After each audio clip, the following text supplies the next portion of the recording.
Oi, bom dia, tudo bem? Vamos para mais uma lição da nossa escola dominical. Hoje nós estamos com a lição de número 8. Ela tem como título Assim diz o Senhor. Só para relembrar um pouquinho que nós estamos estudando, nós temos falado sobre os reis de Israel. Falamos sobre a importância desses reis, as histórias, tudo que envolveu esse povo.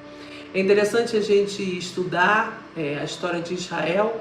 Às vezes tem pessoas que acham que não tem importância, mas é importante para que a gente entenda todo o contexto da história de Israel, todo o contexto da história de Jesus, o porquê que as coisas aconteceram, e é bem legal. Eu particularmente gosto muito desse estudo. Então, vamos pedir ao Senhor, que é o grande professor, para que Ele nos ajude nessa manhã, para que a gente possa entender aquilo que o Senhor quer nos ensinar. Vamos orar? Senhor, nós te agradecemos pela manhã desse dia, por aquilo que podemos fazer e por estarmos aqui, Senhor, em torno da Tua Palavra, lendo, aprendendo um pouco mais sobre ela. Nós te pedimos a Tua iluminação através do Teu Santo Espírito.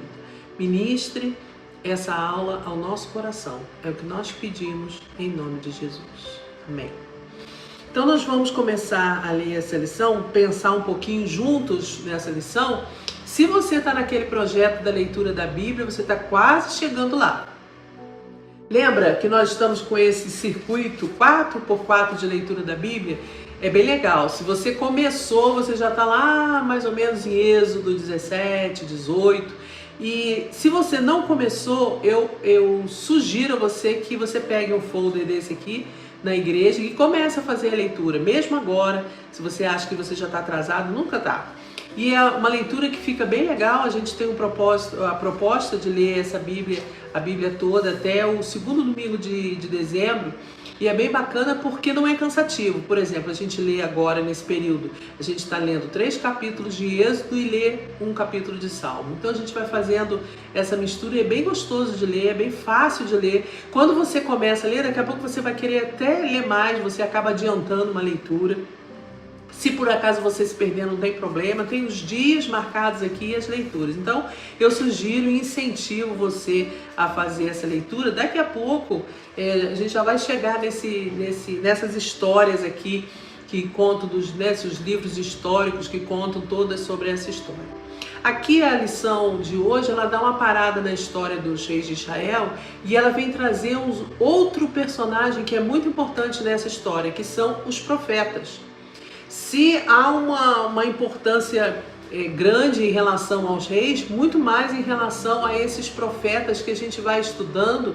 Quando você vai lendo Reis, quando você vai lendo Crônicas, você vai vendo a importância. Surgem vários profetas junto ao ministério dos reis, né, junto aos reis, para que possam orientá-los. Era um ministério importante. Eles tinham uma palavra poderosa e é muito interessante pensar nisso. A gente já ouve falar de profetas antes dessa passagem, dessas passagens em que nós vemos a atuação deles tão forte. A gente sabe que Moisés era um homem que falava diretamente com Deus. Deus dizia a ele para que ele pudesse passar ao povo o que deveria ser dito. Nós temos Samuel também, que fazia um papel importante como profeta, como sacerdote e como juiz daquela nação antes da instituição dos reis de Israel. Samuel teve a oportunidade de ungir a 2 reis, a Saul e a Davi, e nós vemos a importância. Eram homens que estavam ligados ao Senhor. É importante a gente lembrar que o profeta é aquele que fala em nome de Deus e interpreta a sua vontade para o ser humano. Aqui no caso desse estudo especificamente que nós estamos falando sobre esses profetas nesse período dos reis de Israel, nesse período da monarquia de Israel, esses homens ainda eles prediziam os acontecimentos que viriam frutos da desobediência do povo.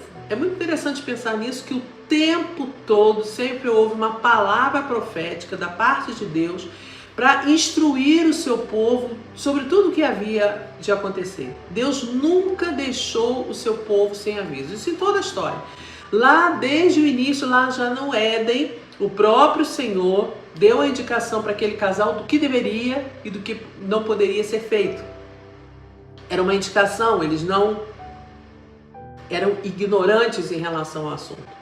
Quando houve a questão do dilúvio, nós vemos Noé durante muitos e muitos anos também avisando ao povo, falando sobre a destruição que viria e que ninguém prestou atenção até que Noé entrou na arca. É assim exatamente que a Bíblia nos fala. Então nós vemos que durante toda a Bíblia, tudo que há de acontecer já está predito pelo próprio Deus. A nossa situação hoje não é diferente. Há muitas pessoas que às vezes hoje ainda têm medo das coisas que virão a acontecer. Tem medo quando acontece alguma coisa e diz: olha, isso está escrito na Bíblia, isso deveria trazer para a gente alegria, deveria ser um motivo de alento e não de medo. Porque se tudo que está escrito está se cumprindo, nós sabemos qual será o destino de todas as coisas. Então aqui dentro desse reinado dos reis de Israel, esse ministério desses homens eram muito importantes. Então a principal palavra que esses homens traziam aqui para os reis era o seguinte: assim diz o Senhor. Essa era a preocupação deles, em falar exatamente aquilo que o Senhor tinha dito, em passar para eles exatamente o que o Senhor tinha dito. Nós temos aqueles profetas conhecidos que nós temos até alguma familiaridade com vários textos da palavra de Deus, mas a revista nos traz alguns nomes que a gente não está familiarizado com eles. Nós ouvimos falar de Semaías, ouvimos falar de um profeta anônimo de Judá, o qual não é citado, está lá em 1 Reis 13. Fala sobre um velho profeta também em 1 Reis.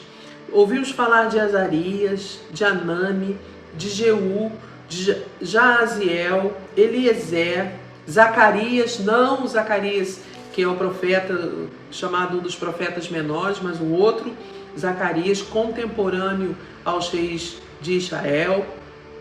Em 2 Crônicas fala sobre um certo homem de Deus. Há uma referência sobre um profeta e, é claro, nós temos ainda, que vamos começar a estudar sobre eles, sobre Elias e Eliseu. Então é interessante nós pensarmos sobre isso, que o tempo todo Deus sempre deixou o seu povo muito bem avisado. Sempre fez com que os profetas trabalhassem exatamente com o povo, trazendo para o povo o perigo que havia da distância deles em relação ao próprio Deus.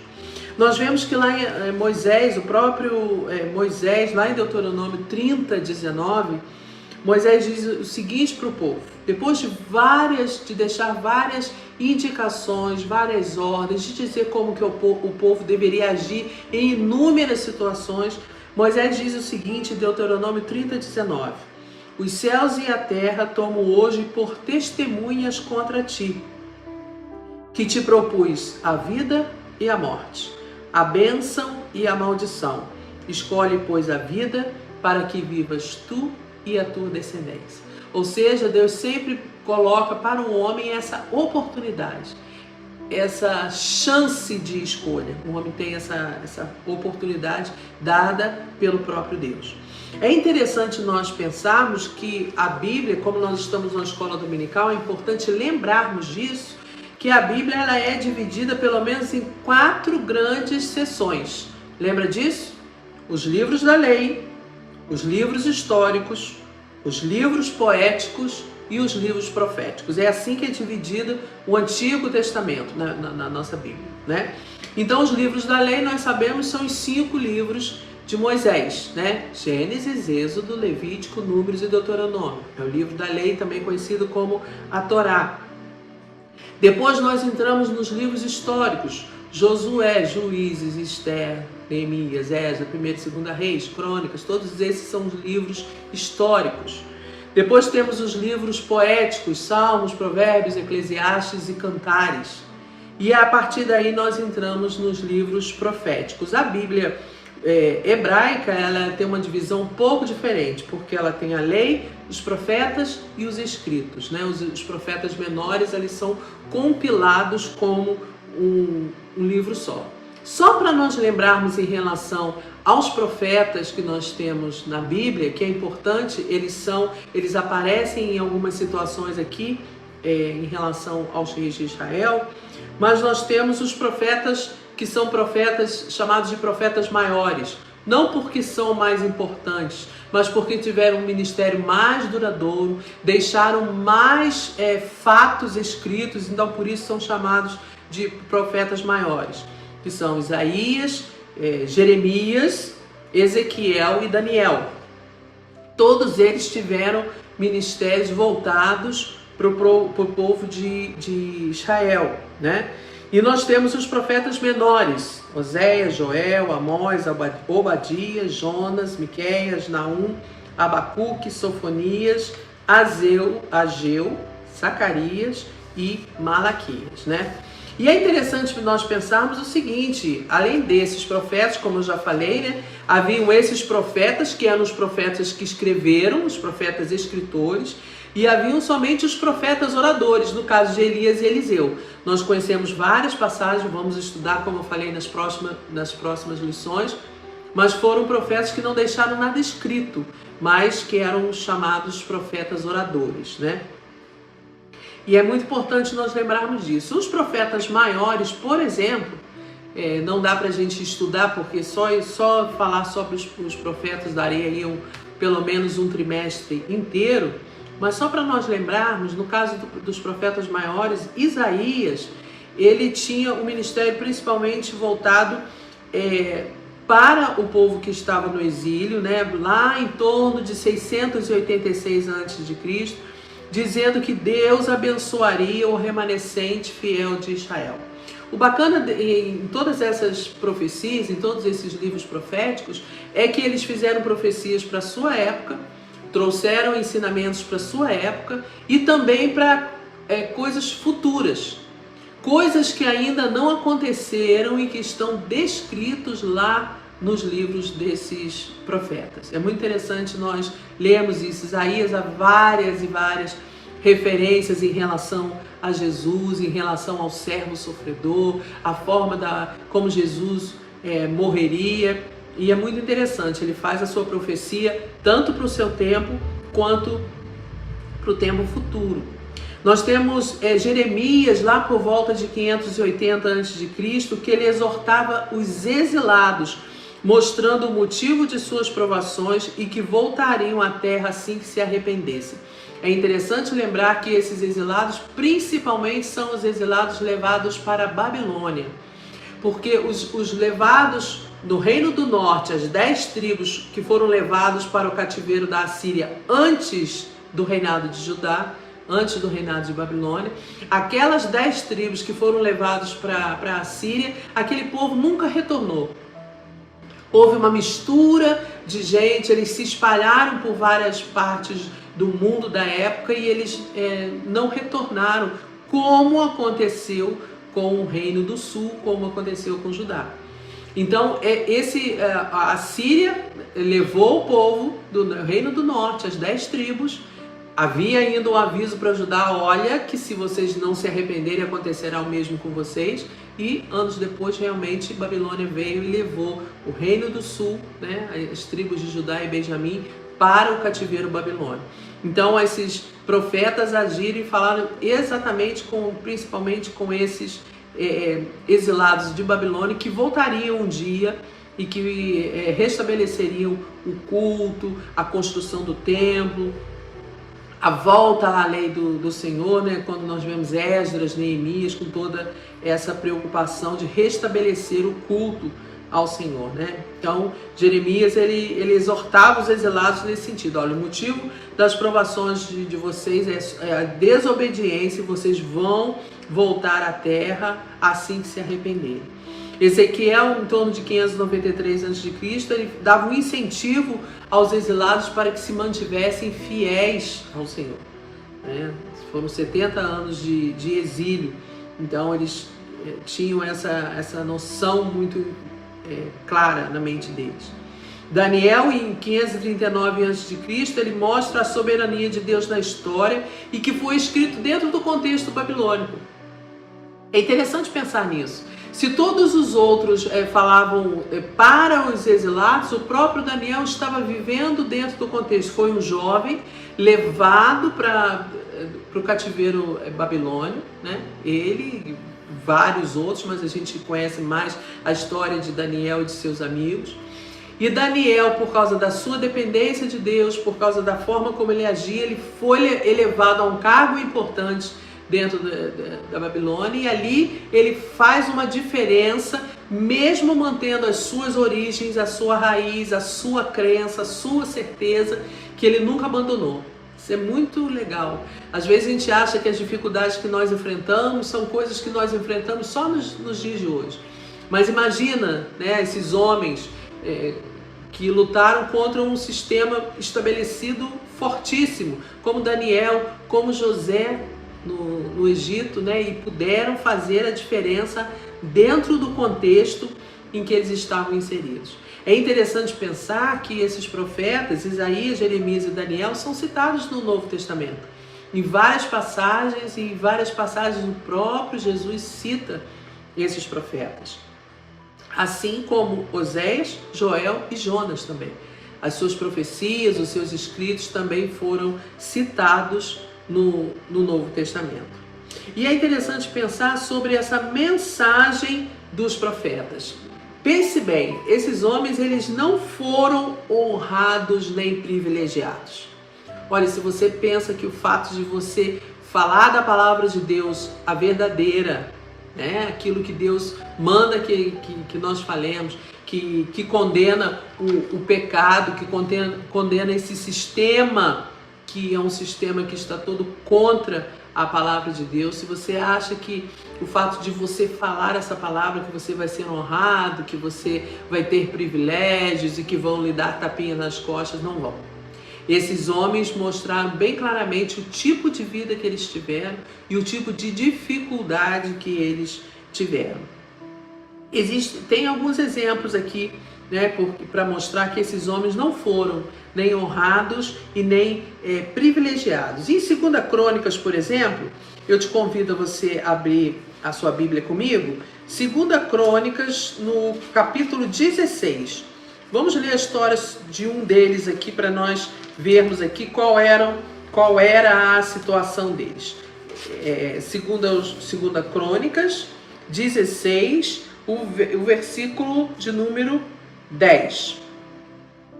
Porém Asa se indignou contra o profeta e o lançou no cárcere, no tronco, porque se enfurecera contra ele por causa disso. Na mesma ocasião, oprimiu Asa alguns do povo. Olha que interessante essa relação em relação a esse servo de Deus, esse profeta, o Anani. Anani, ele chamou a atenção de Asa porque ele falou a Asa que Asa confiou mais no rei da Assíria do que no Senhor. Ele foi buscar uma aliança com o rei da Assíria porque estava com medo de sofrer uma derrota em uma guerra. E ele diz assim, olha, o exército do Egito, por exemplo, não era um exército muito mais numeroso e você venceu esse exército quando confiou no Senhor? Por que você confiou no rei da Assíria agora? E Asa, mesmo sendo o rei piedoso, olha o que a palavra de Deus nos diz aqui, que nós lemos. Ele se indignou contra o profeta. Ele ficou indignado com a mensagem que ele recebeu por parte do profeta e o mandou prender. Mesmo Asa sendo um rei piedoso. Vejam bem. Outro que nós temos aqui também falando sobre ele, um pouquinho mais à frente, aí em 2 Crônicas, no capítulo 18, Micaías falando alguma coisa em relação a Acabe. Nós conhecemos um pouquinho da história de Acabe, né? Um rei terrível, que tinha uma mulher mais terrível ainda do que ele. E ele é interessante que ele faz uma profecia contra o rei Acabe, e que o rei Acabe diz assim, é muito interessante, que ele diz assim, olha, esse profeta aí, ele só fala coisa ruim para mim.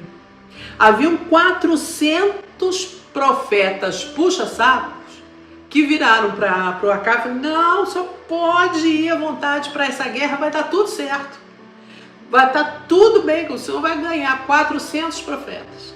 E chega o Micaías e fala assim: olha, eu vi o povo de Israel nos montes como ovelha sem pastor. E ele se indignou, mandou prendê-lo, e aconteceu exatamente o que ele disse. Israel perdeu a guerra, Acabe foi morto na guerra, e Micaías foi reconhecido como um profeta da parte de Deus. Mas Acabe rejeitou essa palavra, né?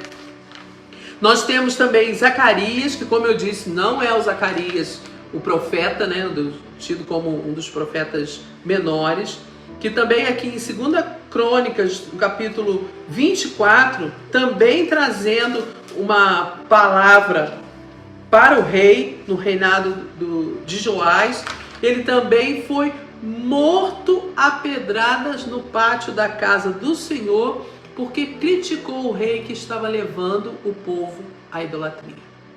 Então nós vemos que esses homens provaram o sofrimento por causa da verdade. O falso profeta, ele tinha o objetivo de agradar os seus ouvintes, de falar o que era bom, era palatável. Hoje nós vivemos numa época do politicamente correto, e que a palavra de Deus ela é cada vez mais cafona, ultrapassada, toda cheia de defeitos para muitas pessoas. E há muita gente pregando e falando coisas aí muito boas de se ouvir. Ontem, por acaso, passando pelos canais da televisão, eu vi um programa lá de televisão, eu não peguei o contexto, mas havia um sacerdote de uma outra religião conversando com o entrevistador, e o entrevistador estava falando alguma coisa relacionada a algum pastor, que eu não sei quem é. Mas o que me chamou a atenção do apresentador foi ele dizendo assim: olha, essa mensagem que se fica dizendo que as pessoas que vão para o inferno, isso não pode mais ser dito, não. Nós estamos numa outra época, esse tipo de mensagem não pode ser falado. E aí eu não sei em qual contexto que a questão do pastor entrava aí, me parece que ele foi um pouco incisivo demais, e parece que chegou a agredir alguém em relação a isso, mas eu achei interessante sobre isso, sobre essa forma da pessoa se comunicar. Não, essa mensagem aí sobre o inferno, isso não pode mais ser pregado, não. E o que tem acontecido? Hoje em dia, essa mensagem não tem sido mais pregada. As pessoas, e há muitas igrejas que não falam mais sobre perdão de pecados, sobre arrependimento, sobre a necessidade de se reconhecer a Jesus como Senhor e Salvador, que nós, na nossa questão natural da nossa vida, nós estamos perdidos sem Deus. Essa é uma mensagem que não agrada. O que agrada é a mensagem triunfalista, é a mensagem de que você vai vencer, em que você é colocado no centro, e que os céus se movem para te atender, para te honrar, para te servir. Hoje Deus ele está a nosso dispor para fazer aquilo que a gente determina, aquilo que a gente ordena. E, gente, é tão diferente aí os crentes que conhecem a palavra de Deus, que leem a palavra de Deus. Por isso que é tão importante a leitura da Bíblia. Porque quando você lê a Bíblia, e a Bíblia não esconde nada, ela fala das grandes vitórias, fala das grandes derrotas, fala dos grandes homens, mas dos grandes erros também, dos grandes acertos, mas dos grandes erros. É aí que nós vemos que o evangelho que está sendo pregado aí, ele está muito fora, está muito longe daquilo que o Senhor deixou. Não cabe a nós julgarmos ninguém, cabe a nós pregarmos o evangelho. A mensagem do evangelho é uma só: estamos perdidos e precisamos de salvação. Mas essa é uma mensagem que não agrada, e é por isso que as pessoas têm mudado o teor da mensagem. Agora, é interessante aqui pensar ainda dentro da lição, pensar um pouquinho se os reis tinham o poder, os profetas por outro lado tinham autoridade. Olha que coisa interessante. Os reis detinham todo o poder, mas os profetas, eles possuíam essa autoridade. A autoridade estava com eles. Em 2 Crônicas 11, dos versículos 1 ao 4, é muito interessante que o profeta Semaías, ele não permitiu que Roboão, né, lutasse contra Israel. Roboão no reino do sul, Jeroboão lá no reino do norte, irmãos, né? E ele, quando ele sai tenta fazer essa guerra, Semaías diz: não, você não vai lutar contra seu irmão, e ele obedece, né? Veja bem, um rei que tem um exército, né, sob seu comando, né, tem a sua obrigação diante de um povo, mas se curva diante da palavra de Deus e diante da palavra de um profeta. Já Aziel, em 2 Crônicas 20, ele faz uma estratégia de guerra muito interessante. Ele diz ao rei Josafá para que o rei Josafá não se preocupe e coloca cantores à frente do exército, que vão à frente, vai um coral à frente do exército cantando louvores a Deus. Eu queria saber se te convocassem para esse coral. Escuta, olha, nós estamos montando um coral e nós vamos fazer uma apresentação. O hino é muito fácil. É um hino de uma estrofe só, dizendo que Deus seja louvado, Deus é misericordioso. É muito fácil cantar, mas só que nós vamos à frente do exército numa batalha, numa guerra. E foi isso que aconteceu. E foi interessante que Josafá, com essa guerra, com essa tática de guerra, né, nada comum, né, ele venceu os amonitas e os moabitas, sem que precisasse lutar, porque obedeceu aquilo que Jaziel disse a ele para fazer. Eu gosto muito da história do rei Ezequias, que é narrada em 2 Reis 19 e 20, e também em Isaías 37, a partir do versículo 14, que é aquela história de Senaqueribe, rei da Síria, que chega diante do povo, manda uma carta e diz que vai atacar Israel, e um exército enorme, poderoso. O povo assírio era um povo conhecido pela sua crueldade, então aqueles que não eram mortos de imediato sofriam nas mãos dos assírios. Abrindo parênteses, é por isso que Jonas ficou tão resistente a pregar em Nínive. Nínive é a capital da Assíria. E quando ele vai pregar aos assírios, ele não quer ir, porque ele não quer que eles se arrependam e que alcancem a misericórdia, porque ele sabia o quanto eles eram cruéis e o quanto eles já tinham padecido na mão dos assírios, né? É por isso que Jonas resiste a pregar em Nínive, na capital da Assíria. Fecha parênteses. E aqui nós vemos que o rei Ezequias faz algo muito bacana. Porque o rei Ezequias, ele simplesmente chega com aquela carta enviada pelo Senaqueribe, e ele leva aquela carta para o templo e apresenta aquilo diante do Senhor. Olha o que eu recebi. Olha a ameaça que eu estou sofrendo. E através do profeta Isaías, Deus fala algo tremendo para Ezequias. Fala assim: olha, pode ficar tranquilo, porque ele não afrontou a você, mas afrontou a mim. Ele vai voltar pelo mesmo caminho por onde veio. Nem uma flecha vai ser disparada dentro de Israel. E tem um hino Diante do Trono. Se você não conhece, ouve esse hino. É um hino antigo, acho que é do primeiro DVD deles. Ouve, Senhor. Ele fala, Ana Paula Valadão canta o hino falando exatamente dessa passagem. Porém um anzol no seu nariz e um freio na sua boca, e o farei voltar por onde veio.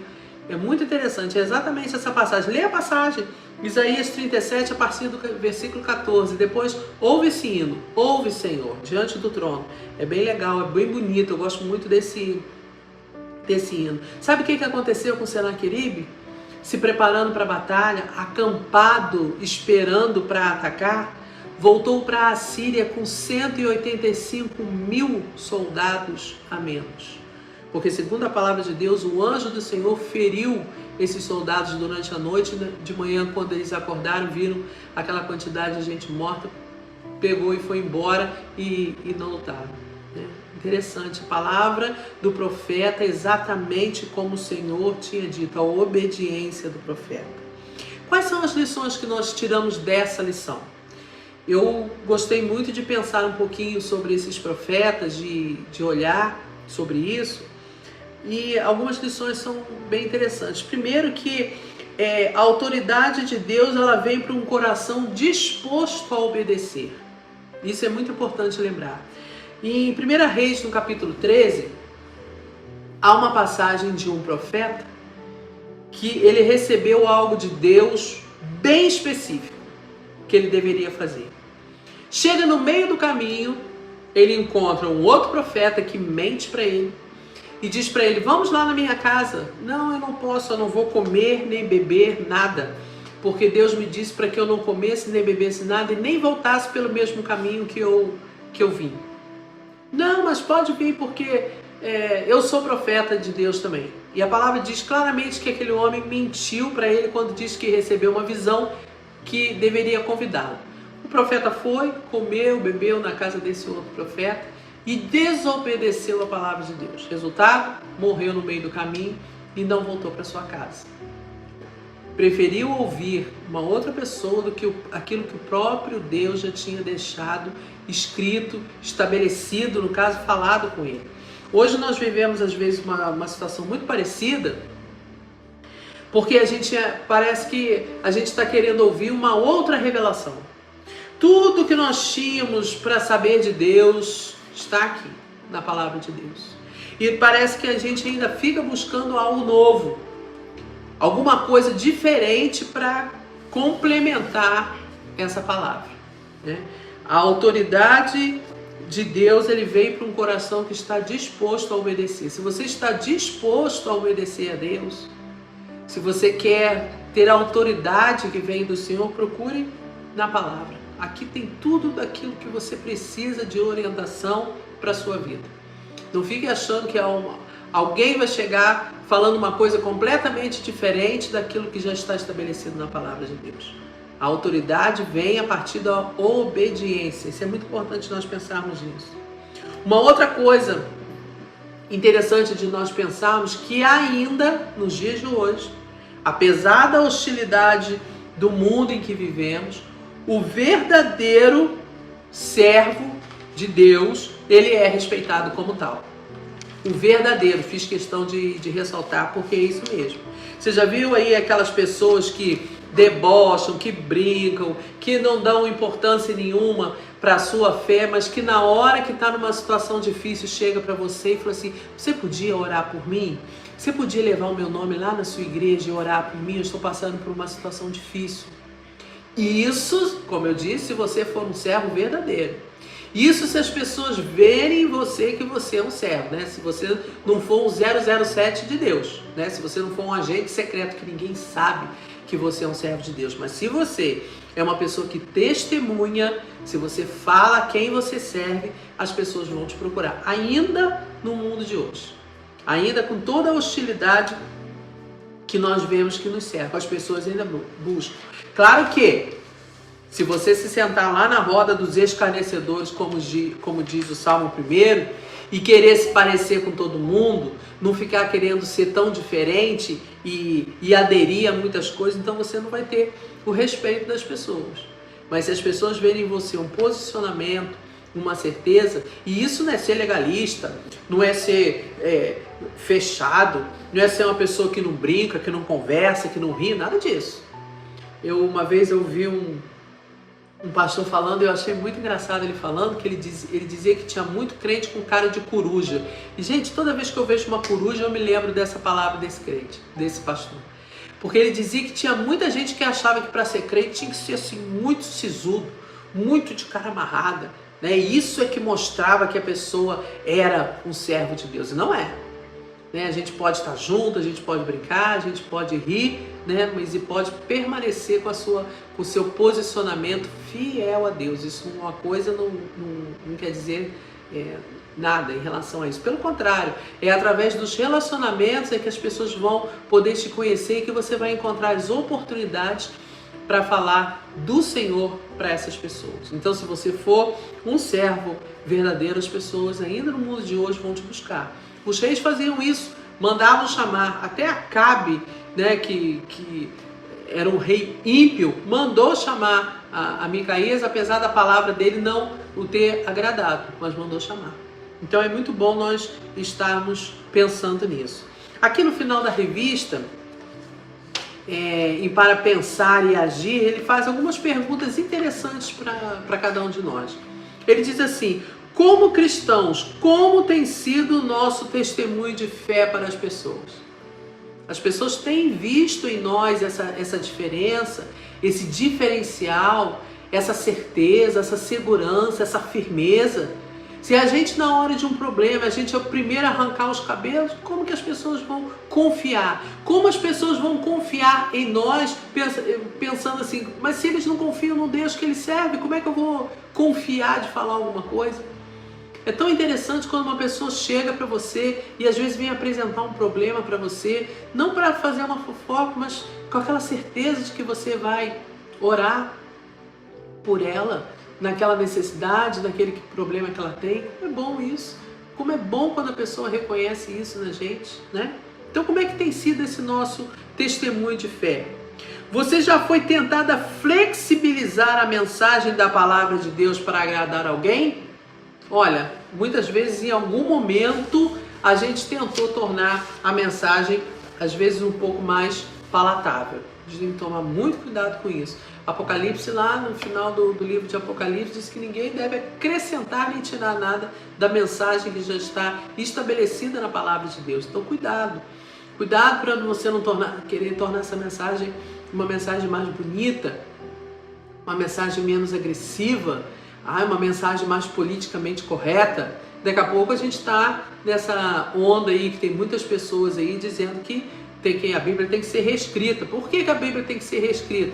Tirar certos termos, tirar certas coisas, certas palavras ofensivas, como pecado, como que todos pecaram. Ai, que coisa forte isso. Então vamos reescrever a Bíblia. Infelizmente, muitas das pessoas que têm pedido para que a Bíblia seja reescrita nem leram a primeira versão, né? Nem leram o que está aqui, já estão querendo que ela seja reescrita, né? Então cuidado para você não querer flexibilizar, tornar a palavra de Deus mais palatável, né? Menos agressiva, né? Porque aquilo que Deus diz que é errado, né? A própria palavra de Deus, ai daquele, né? Nós lemos isso acho que no estudo de ontem, né? Parece que o pastor Renato falou sobre isso, ai daqueles que dizem que o amargo é doce e o doce é amargo, né? Ai daqueles. A palavra de Deus é muito clara em relação a isso. Você tem sido uma autoridade espiritual em seus relacionamentos? Né? A sua palavra tem sido uma palavra que traz para as pessoas a autoridade, a certeza de que é Deus falando através de você? Muitas e muitas vezes nós nos encontramos em situações em que nós temos que pedir a Deus, claro, sempre, sabedoria. Senhor, me dá sabedoria. E pode pedir, viu? A palavra de Deus diz que Deus, aquela pessoa que precisa de sabedoria, Deus a dá liberalmente. E não estabelece nenhuma condição. Quando você pede sabedoria, Deus lhe dá sabedoria. Então, muitas e muitas vezes, para exercer essa autoridade espiritual nos relacionamentos, nós precisamos de sabedoria. O tempo todo. Nós que somos pessoas com quem estamos lidando com pessoas na rua, no nosso trabalho, na nossa família, como que nós precisamos de sabedoria para lidar com os assuntos familiares, principalmente se na nossa família nem todos são cristãos, por exemplo, né? Que dificuldade que nós temos às vezes em estabelecer certos relacionamentos, manter certos relacionamentos, as pessoas não entendem certas coisas. Então nós precisamos ter sabedoria, mas nós precisamos ter essa autoridade espiritual vinda do próprio Deus. Eu espero que essa lição tenha lhe ajudado em alguma coisa. Eu espero que a vida desses profetas, de pessoas que foram movidas pela obediência, pelo amor à palavra, e principalmente pelo amor à verdade, também inspire você na sua caminhada cristã. Nós estamos funcionando na nossa classe alternativa lá no Antigo Templo, né? Tem sido muito boa a classe. Se você tiver a oportunidade de vir, venha assistir a aula conosco. Com certeza nós vamos trocar muitas ideias em relação a todos os assuntos, tá bom? Obrigada, bom dia e bom domingo para você.